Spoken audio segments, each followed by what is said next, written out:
Last week, I started this ranking of each NHL team's core players.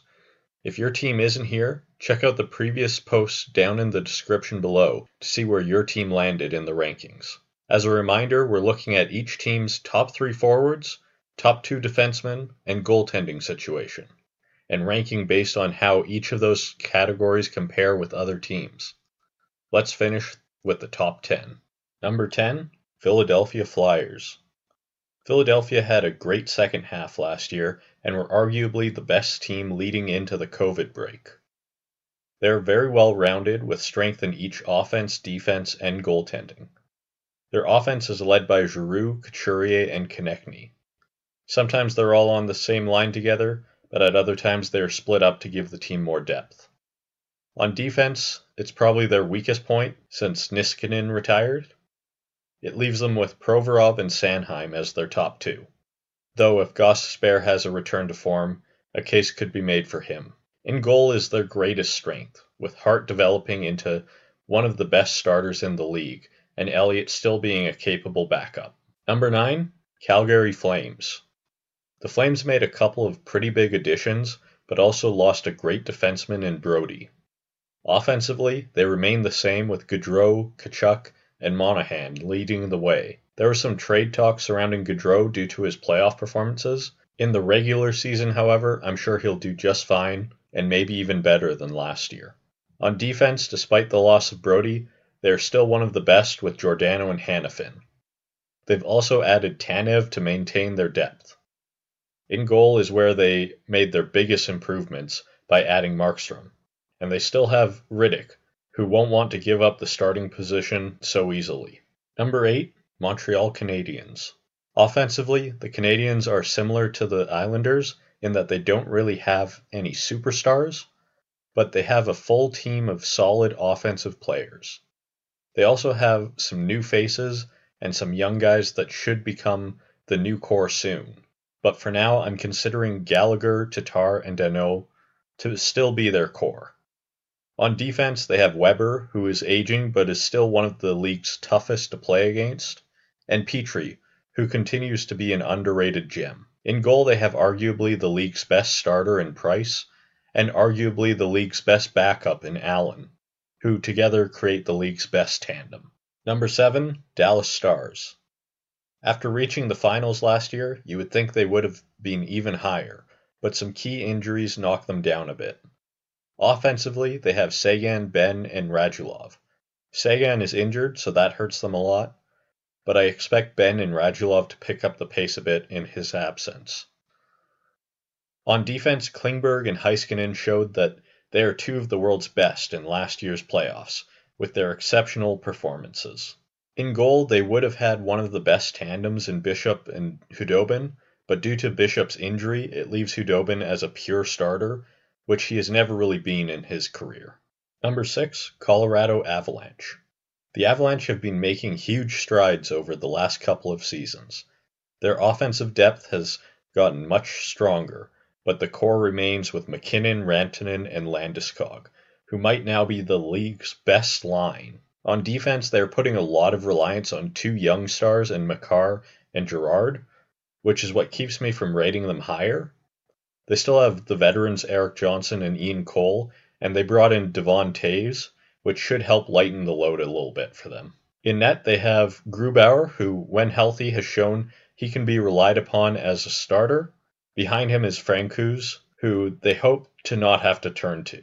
Number 5, Toronto Maple Leafs.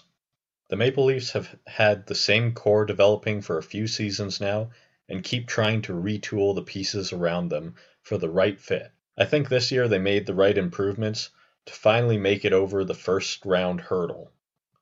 Offensively, they are led by Matthews, Tavares, and Marner. Had last season not been cut short, Matthews likely would have had his first 50-goal season, and this year getting to play with the great playmaking of Joe Thornton should keep him at the same pace.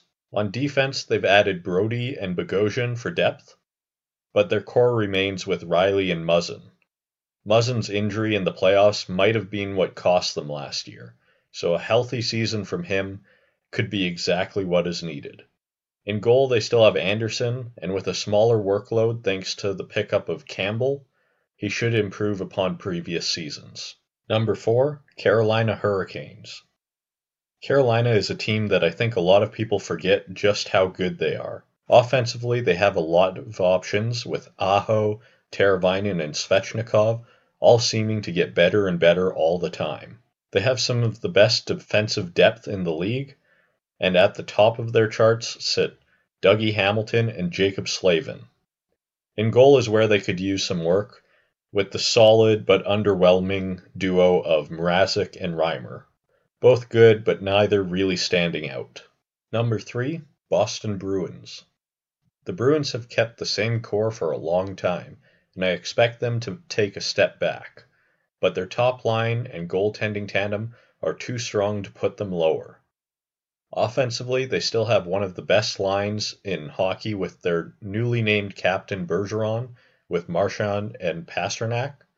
I would have rated that line even higher, but Pastrnak will be out for the start of the season. On defense, they have lost their longtime captain Chara, as well as their main offensive defenseman Krug, but they have the young talents of McAvoy and Carlo, who I believe are ready to take on bigger roles. In goal, they have brought back one of the league's best tandems in Rask and Halak, either of which can be relied upon as a starter if the other one goes down. Number 2, Vegas Golden Knights. The Golden Knights are a little similar to the Canadiens by having a lot of offensive depth, but their key difference is they also boast the talent of Mark Stone, who has become one of the league's best two-way forwards. He is joined by Pacioretty and Karlsson to make up their offensive core. On defense, they've added the offseason's biggest fish in Pietrangelo, who joins the emerging star Theodore to create one of the league's best defense duos, only topped by the number 1 team on this list. In goal, they have kept both Leonard and Fleury, despite most people thinking they wouldn't be able to do that. With a lighter workload, I expect Fleury to bounce back into form. Number 1, Tampa Bay Lightning. Of course, last year's champions top the list. I had to drop some points from their offense due to the injury to Kucherov, but they still remain one of the league's best with Stamkos and Point. On defense, they are unmatched with the pair of Hedman and McDonough, but you could also put Sergachev there, and they'd be equally strong. In goal, they still have one of the league's best starters in Vasilevsky, who with a shorter season should be able to make up for the aging McElhinney as his backup. So that ends the rankings for each NHL team's core players. For a lot of the teams in the middle, it's pretty interchangeable on the ranks, but it does give a pretty good look at who's at the top and bottom. Of course, just because a team has a strong core, it doesn't mean they'll do well. The Sharks prove that, as a strong core needs to be supported by the right surrounding pieces, and the Islanders show that without star power, a team can still compete with the best. Thanks for watching.